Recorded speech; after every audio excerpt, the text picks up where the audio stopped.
how happy is the blameless vessel's lot, the world forgetting by the world forgot, eternal sunshine of a spotless mind, each prayer accepted and each wish resigned.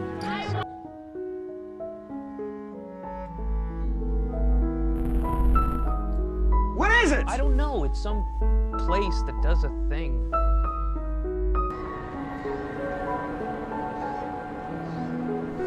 Call it off. I'll give you a sign.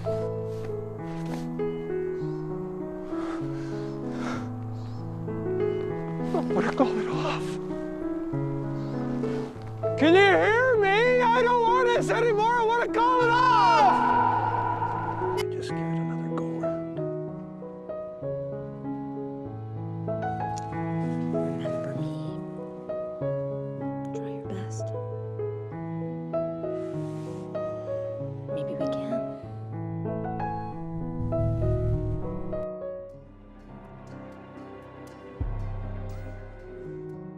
صباح الفل أو مساء الفل، وأهلا بيكم في مصر الأساطير والأفلام. في حلقة النهاردة هنتكلم عن فيلم خيال علمي بطابع رومانسي، وأعتقد بصراحة إن في ناس كتير منكم مش عارفاه، وده حاجة بتضايقني. الفيلم ده يا جماعة مش واخد حقه خالص.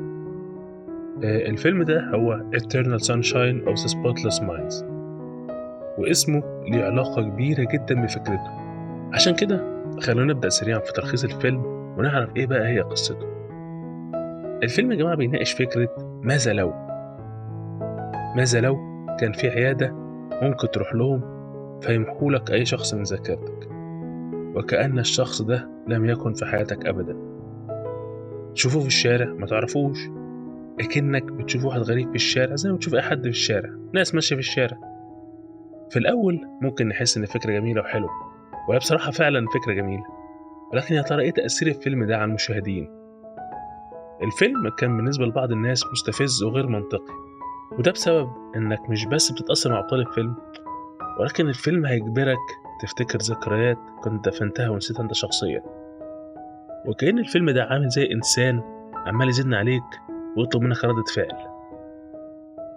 المهم خلينا نرجع للفيلم.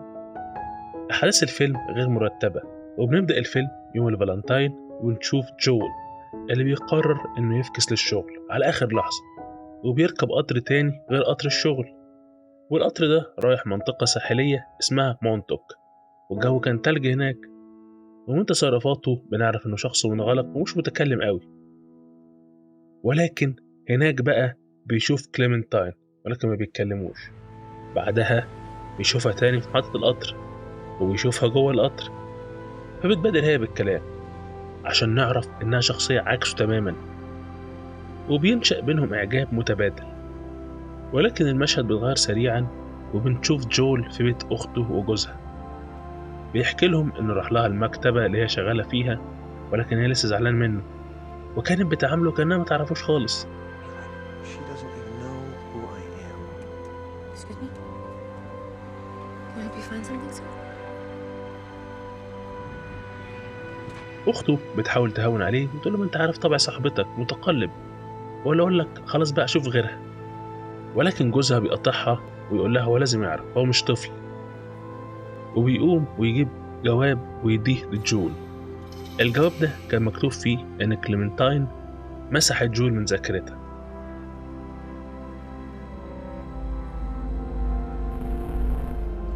What is it? I don't know. It's some place that does a thing. جول طبعا كان في حالة رفض شديدة وذهول، وبيقرر يروح للعيادة اللي بعتت الجواب، وبيطلب يقابل الدكتور صاحب العيادة. في الأول الدكتور بيعتذر له ويقول له إن الجواب ده ما كانش المفروض يوصل لك، ولكن جول بيقول له أنا كمان عايز أمسحها من ذاكرتي. المهم الدكتور بيقول له على التعليمات، وبيقول له إن العملية دي هتتم في بيته وهو نايم، يحس يصحى يلاقي نفسه مش فاكر أي حاجة. وبالفعل بنشوفهم عنده في البيت والعملية بتبدأ. بنبدأ نشوف ذكريات جول وكليمنتاين من النهاية للبداية. بنشوف الخناقات والملل وانعدام الشغف، ولكن تدريجيا بقى بنشوف اللحظات الحلوة اللي كانت بينهم، وده اللي بيخلي جول يفوق فجأة يقول أنا مش عايز كده، وفعلا بيفتح عينيه في وسط العملية، وبيحاول يقول لهم وقفوا، ولكن مش بيقدر يتكلم وبيخدروه تاني. فبيقرر إنه يحاول يهرب منهم ويخبي كليمنتاين بأي ذكرى قديمة عنده، وبيشرح لها إنه بيمسحها من ذكرياته، ولكن رجع في كلامه. المضحك بقى هنا إن كليمنتاين بيتلوم عليه، فبيقول لها يا بنتي أنت اللي بدأت بكده الأول. ولكن كليمنتاين بتقول له طب ما أنت عارف طبيعة المندفعة، بنكمل فرجة على ذكرياتهم الحلوة اللي مش عارفين ينقذوها إزاي. فجول بيقرر قرار ذكي جدا إنه يخبيها في ذكريات طفولته، ولوهلة بينجح في الكلام ده. ولكن العيادة طبعا ما بيسكتوش، فبيكلموا الدكتور الكبير صاحب العيادة اللي بيجي يساعدهم وبينجح إنه يلاقيه. ولكن في أثناء ما كل ده بيحصل في مخ جول، بنشوف في العالم الحقيقي واحد من الاتنين اللي بيعملوا العملية بيقول لصاحبه الدكتور اللي كان بيعمل العملية في الأساس إن صاحبته هي كليمنتاين، وإن هو اتعرف عليها وعرف يعجبها بعد ما عرف عنها كل حاجة وهي بتمسح جول. الدكتور بيقول له دي مصيبة، ده لو صاحب العيادة عرف هيبهدلنا وهيرفدك. بس مش دي المشكلة. لما الدكتور الكبير بيوصل بنشوف الممرضة اللي كانت بتساعدهم وهي بتحاول تقرب منه وتبوسه. وقف بقى هنا، خلينا نرجع سريع كده لمخ جول اللي خلاص مبقاش فاضل له غير ذكرياتهم أول ما اتقابلوا في المكان الساحلي اللي كان في أول الفيلم. كليمنتاين بتلوم عليه تاني إنه سابها وقتها، وبيسمع صوتها والذكرى بتختفي وبتقول له بصوت هامس قابلني في مونتوك. أنا بقى في العالم الحقيقي، وأثناء زي ما وقفنا كده وأثناء ما الممرضة كانت بتحاول تبوس الدكتور، مراته بتوصل وبتشوفهم من الشارع. الممرضة بتنزل تجري وراهم وتحاول توضح لها إن هي اللي حاولت معاه وإنها شابة طايشة. ولكن بقى هي دي بقى ولكن اللي بتقلب الأحداث. ولكن يا عزيزي الرد بقى هو اللي ما كانش متوقع خالص. مرات الدكتور بتقول لها اشبعي بيه، دي مش أول مرة تعجبي بيه، أنت عملت العملية دي 3 مرات ولسه بتعجبي بيه، فخليكي معاه. Don't be a monster, Howard. Tell the girl. Tell me what? Oh, you poor kid. You can have him. You did. We have a history. I'm sorry. You wanted the procedure. الممرضة طبعا بتكون مصدومة وبترجع العيادة وبتسمع نفسها وبتتكلم إنها مش عارفة ما تحبش الدكتور، فبتقرر إنها تبعت كل التسجيلات والتقارير للناس اللي عملوا العملية. في هذه الأثناء بقى بنشوف صديقنا جول اللي صحي من النوم وقرر إنه ما يروحش الشغل النهاردة.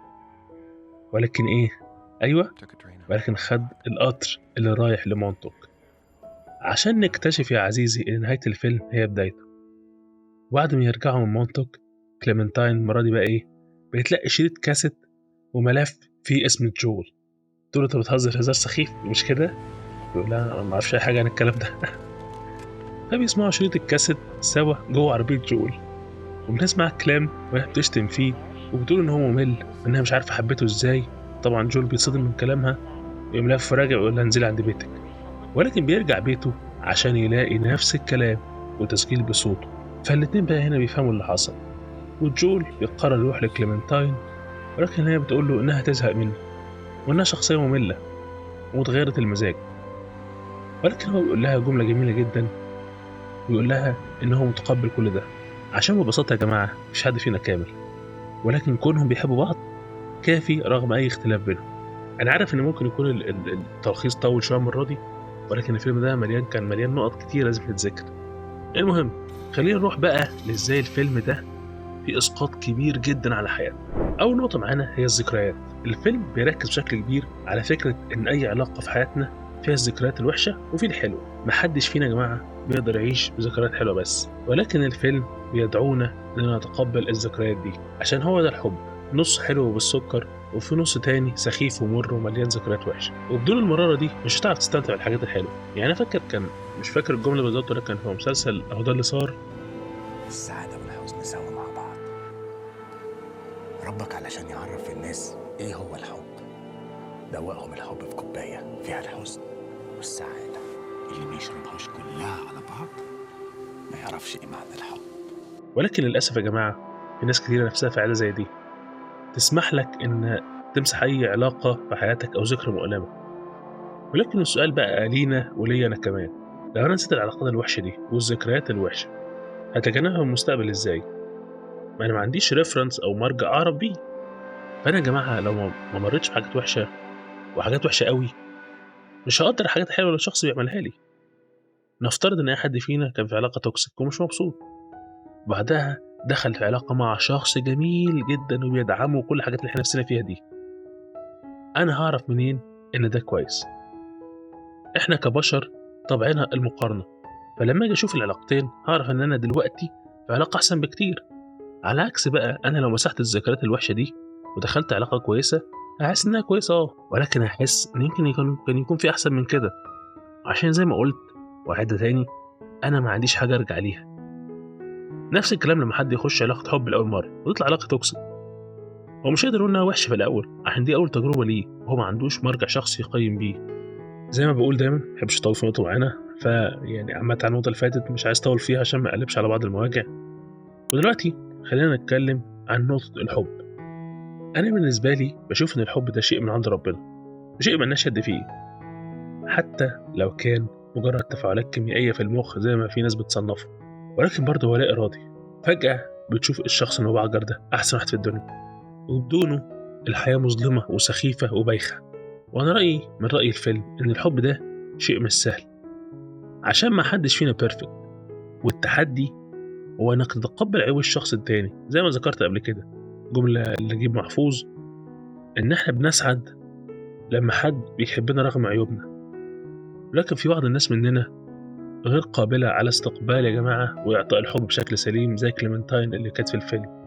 كل شويه بتزهق، تشعر بالملل، على عكس جول اللي بيقع على وشه لما يحب زي ما بيقولوا. وبالرغم من اختلافهم الشديد هما الاتنين حسوا بالونس والطمأنينة مع بعض. هو ده جزء من حلاوة الحب، الاختلافات الصغيرة يا جماعة والنكش اللي بيحصل، هي دي زي ما بيقولوا التوابل اللي بتخلي الموضوع دايما ليه طعم. ولكن للأسف في الوقت الحالي ومن أول الألفينات الناس زاد عندها فكرة الاستغناء. أنا زهقت منك فهسيبك، أنا مش حاسس إنك بتديني الشعور اللي أنا عايزه فهسيبك، حتى لو كان مثلا بيديهولك بنسبة 90%، لا أنا عايز 100%، غير كده أنا همشي. وبقى أسهل حاجة سيبيه، فكك منها، وهكذا. ما حدش يا جماعة عايز يبقى موجود في أي علاقة، حتى لو علاقة أسرية. معظم الناس بقت ماشية مبدأ الفردانية، في حين يا جماعة إن إحنا محتاجين ناس معانا حتى لو أصدقاء، ده طبع ربنا خلقنا عليه مش هنقدر نستغنى عنه. آخر حاجة حابب أتكلم فيها النهاردة هي نقطة المواجهة. الفيلم ورانا إن الهروب في بعض الأمور مش حل، واختيارك للحل السهل هو طريق قصير. لازم تتقبل اللي حصل وتقعد مع نفسك كده وتواجهها. في الفيلم مثلا لما كل واحد فيهم سمع كلام التاني قدر يوصلوا للحل. عشان ايه؟ حصل كونفليكت او حصل ريزولوشن، حصل مواجهه بينهم. واحنا بنشوف ذكرياتهم نلاقي ان مفيش اي مواجهه بشر. طول الفيلم كل واحد عمال يلوم التاني على المشاكل اللي عنده او يقول له انت ممل وانت بايخ. مفيش حصل مواجهه، مفيش حد قال للتاني والله انا مضايقني كذا كذا فحلوه. نفس الكلام مع سيناريو الدكتور والممرضه، عملت العمليه 3 مرات ولسه بتقع في نفس المشاعر. فهنا بقى وجب المواجهه مع مرات الدكتور، ومرات الدكتور هي اللي قامت بالمواجهه عشان الدكتور كان خايف يعملها. انا من وجهه نظري المواجهه وتفر مسماها ايه بتحررنا، زي ما ذكرت في حلقه من الحلقات اللي فاتت ان مواجهتنا الامور بتحررنا من الافكار اللي جوانا. تقبل انك كنت غلط، وتقبل انك غلطت ووقعت في نفس الغلط تاني، ولكن ضيف بقى حاجه كمان للتقبل ده، انك تواجه نفسك وتشوف هتحل العقده دي ازاي عشان نطلع من من الحلقه المفرغه اللي احنا بنلف فيها دي. وده هدف المواجهه، انت تنجز الموضوع، تحط له نهايه ويلا موف اون، شوف اللي بعده. يعني خليني اقول لكم مثل مضحك قوي كده ممكن تستغربوه. الموضوع عامل زي ما يكون عندك كيس عيش مقفول بعقده، فبيبقى عندك حلين، اذا قطعه وتنجز يا اما تحل العقده. لو قطعته هتضطر تشوف له طريقه قفل تاني او كيس جديد خالص عشان العيش ما يبص. لكن لو فكيت العقده هتقدر تربطها تاني وتحافظ على العيش وما تضطرش تجيب كيس جديد. الموضوع بقى نفس الكلام، الموضوع في ايدينا، تقطع الكيس، تقطع العلاقه، وتقطع وتنهي الموضوع وتطلع تجري في اي موضوع في حياتك، يعني مش شرط علاقات. يا اما تفك العقده تعرف تقفلها تاني وتبقى انت المتحكم في الكيس اللي هو بيشبه عيشتنا او نفسيتنا او الحاجه اللي بتحافظ علينا. وانا والله العظيم عارف ان اختيار مش سهل، بس ما عندناش حل غير المواجهه. مفيش حل على المدى الطويل والقصير غير المواجهه. يعني في نهايه الحلقه اتمنى تكون الحلقه عجبتكم، ما تنسوش تقولوا لي رايكم في الكومنتس، ده يا ريت تعملوا طبعا سبسكرايب عشان الحلقات الجايه. انا كنت معاكم عمر الدش من مسرح الاسطوري والافلام. سلام.